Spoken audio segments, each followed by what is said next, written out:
വിവാഹം കഴിഞ്ഞു, നിങ്ങൾക്ക് 2 കുട്ടികളായി. പിന്നെ നിങ്ങളുടെ ലൈഫ് മൊത്തം നിങ്ങളുടെ മക്കൾക്ക് വേണ്ടിയായിരിക്കും. നിങ്ങളുടെ പ്രിഫറൻസ് മാറി. നിങ്ങൾക്ക് നിങ്ങളായി നിങ്ങളുടെ ഹസ്ബൻഡും തമ്മിലുള്ള ഒരു പേഴ്സണൽ ലൈഫ് ഉണ്ട്. അതാണ് ലൈഫ് എന്ന് പറയുന്നത്.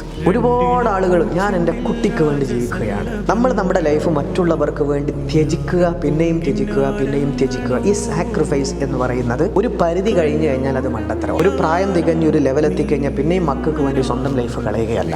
നിങ്ങളും നിങ്ങളുടെ ഹസ്ബൻഡും തമ്മിലുള്ള ലൈഫാണ് ലൈഫ് എന്ന് പറഞ്ഞാൽ. ജീവിതത്തിൽ ആര് വന്നോട്ടെ, മക്കൾ അതിനുശേഷം വന്നതാണ്. പല പല സംഗതികളും അതിനുശേഷം വരും. പക്ഷെ അതൊന്നുമല്ല നമ്മുടെ ഫസ്റ്റ് പ്രിഫറൻസ് ആവേണ്ടത്. പക്ഷെ 90% ആകുന്നത് ഒരു കുഞ്ഞായി കഴിഞ്ഞാൽ പിന്നെ ഇയാളുടെ ജീവിതം കുട്ടിക്ക് വേണ്ടി, ഇവളുടെ ജീവിതം കുട്ടിക്ക് വേണ്ടി. നിങ്ങൾ നിങ്ങളുടെ ഹസ്ബൻഡിന്, നിങ്ങളുടെ ഹസ്ബൻഡ് നിങ്ങൾക്ക് വേണ്ടി, നിങ്ങൾക്കിടയിലുള്ളൊരു ഒരു ലൈഫുണ്ട്. ആ ലൈഫ് നിങ്ങൾ ആവോളം ആസ്വദിച്ചെങ്കിൽ മാത്രമേ പ്രായാധിക്യമാകുമൊന്ന് തിരിഞ്ഞു നോക്കുമ്പോൾ നിങ്ങൾക്കൊന്ന് നെടുവീർപ്പോടെ ഒന്ന് സന്തോഷത്തോടു കൂടി ഇരിക്കാൻ സാധിക്കുകയുള്ളൂ.